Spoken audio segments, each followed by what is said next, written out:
we had, and that's a big thank you, we had such a great response to the top 10 perennial vegetables and herbs in there that we decided to do a top 5 for the shrubs. There's a lot in there. Stay tuned.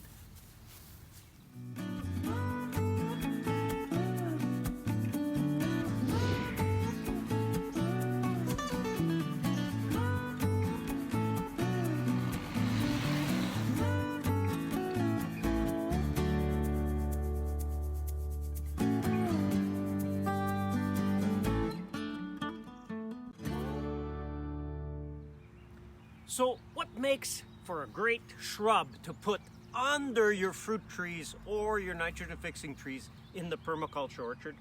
Height is important. The spread and the size is important. So what we're looking for is a shrub like this one that will be about a meter 3, so 3 or 4 feet. That's what we're looking at, max. When you get in, and here we have one that's a shrub that's under a fruit tree, but this one's up to 2 meters high in places. So see what happens? This is one of our top 5, but not necessarily this cultivar. This one grows way bigger. This is a blackcurrant. It grows way bigger. And look what happens. There's no branches left alive on this side because the shrub will shade it out. So what you want is something that will stay smaller, that won't shade out your bottom branches, so you can have your tree, your branch with fruit eventually, and underneath that you'll have your shrub. That's the goal. So let's take a look at some. Number 5, red currant. Red currant does really well, has a few great characteristics. One is when it's in fruit and the fruit are ripe, it will stay for 3 or 4 weeks before the fruit dry, and they don't even fall off then, they just dry. The other thing is the birds don't eat them. So we really can get fruit and they stay for a while. That's a great plus. These grow okay under the fruit trees. They tend to like a little more sun. So when we plant them, and if our south is right over there, we want to put them on this side of the tree, on the sunny side underneath the tree, to get a little more sun. In the middle, we're noticing they're not doing as well as some of the other shrubs. But they're good to eat, they're good for processing. So that's a good number 5 to start with.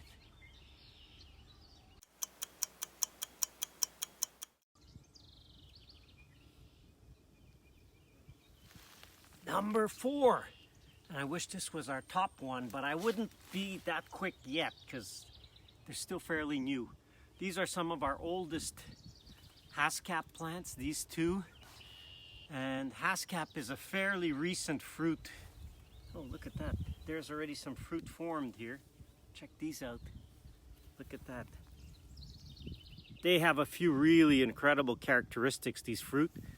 There, look how full leaf they are already. They're very early. They're a boreal forest species. Developed. A big shout out to Dr. Bob Boers at the University of Saskatchewan. Him and his team did an incredible job of sourcing Hasscap circumpolar virtually, like all around the boreal forest from Japan, Russia, some of the islands, and in Canada. So he's mixed breeding to get an incredible collection. Go see their collection. And so these are just some of the ones.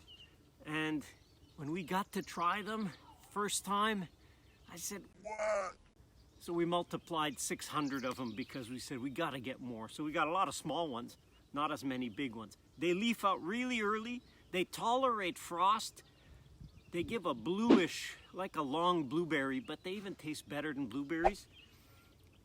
They grow in a semi-shade, big plus if you're putting them under fruit trees.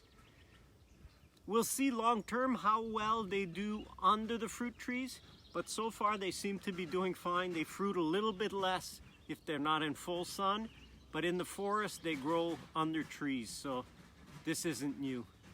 So we'll leave it as a number 4 for now. Give you an update in a few years maybe to see how well this one rates.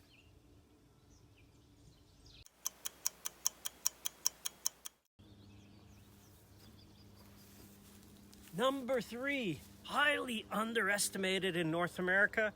If you're in Europe, you know blackcurrant. Really underrated here, but these things, they can produce a lot of fruit.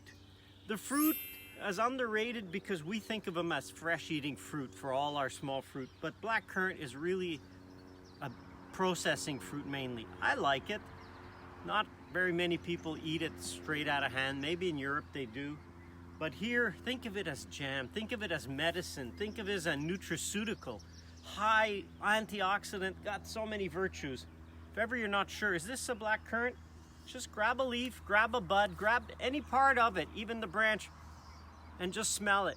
And if you can really smell something off of it, then it's probably a blackcurrant. None of the other ones that look like it will have a fragrance to it. Nice thing about it, it tolerates a little more shade than red currant. So we could put them under the tree and they grow well. There's a wide variation in cultivars. This one grows quite big. We don't multiply this one for this block anymore because it just gets too big. So we like the smaller ones. The Ben series is really nice from Scotland. Use the smaller cultivars. Look at the label if you're not sure. How big does it say it gets? Great production, great ability to grow under the fruit trees. Birds don't like it. That's great too, to have small fruit and the birds aren't eating it. That's nice. And very easy to propagate. Go see the propagate either by layer and cuttings. You can propagate these things really well. So you can multiply them quite well and try it out. It's number 3, but it's a good plant to use.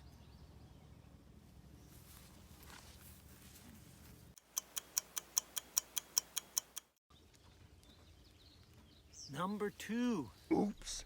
Not that kind of number 2. Number 2 is rhubarb. Yeah, I hear you saying, that's not a shrub. Why do you put it as a shrub?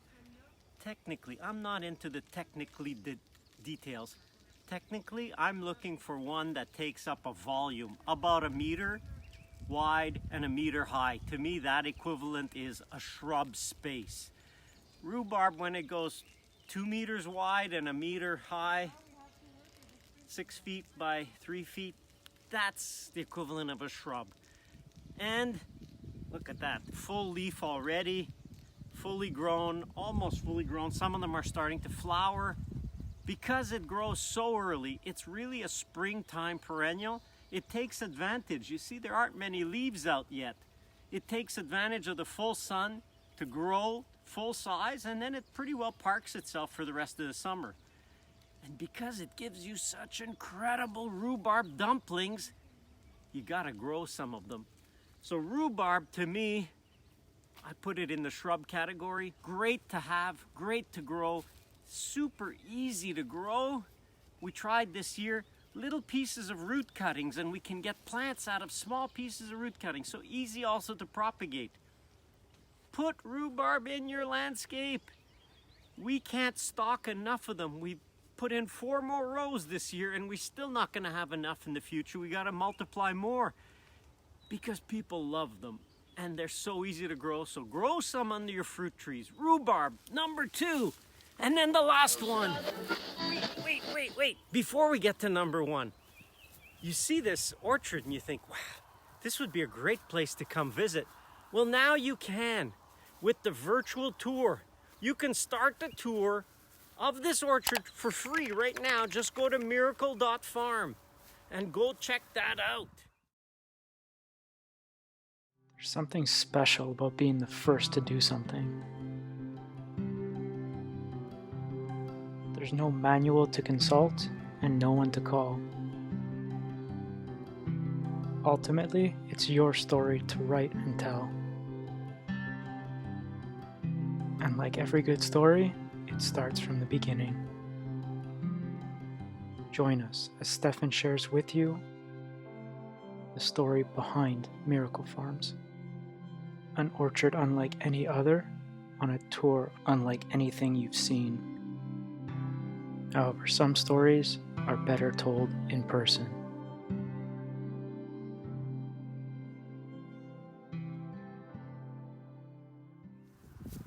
go see the last and final one. Come on.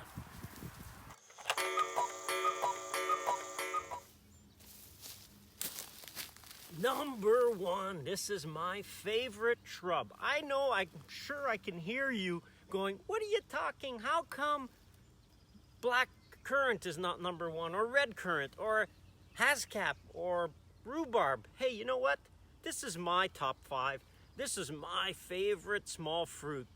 Gooseberries is, to me, number one. Got a lot going for it. One of the things you say, hey, I'm growing gooseberries. It doesn't seem to grow so well. Gooseberries have to have shade. They need some partial shade. That's a great plus if you're trying to grow them under your fruit trees, because they already get some shade and they're very happy. Look how healthy these are looking. Look at how many fruit they're going to have on here.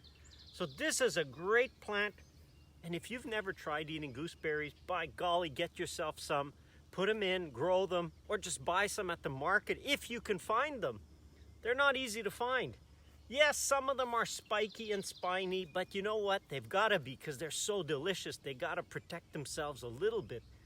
Ours get a lot eaten by chipmunks, of all things. The chipmunks eat the whole flesh off, all the delicious fruit, and then they just eat the seeds. That's what they want. But they're great fruit to have. Easy to grow in this condition, really easy to multiply if you just do some layering. Go check that video about layering.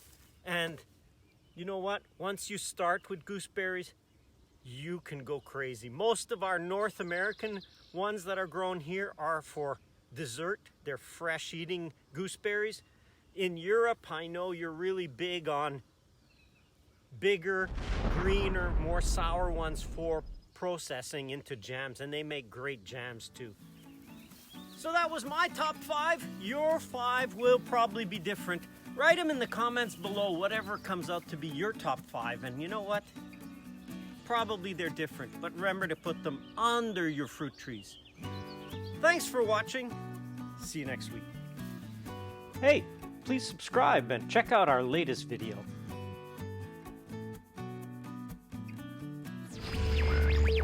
Before we get to number 1, you see this tour and you think, wow.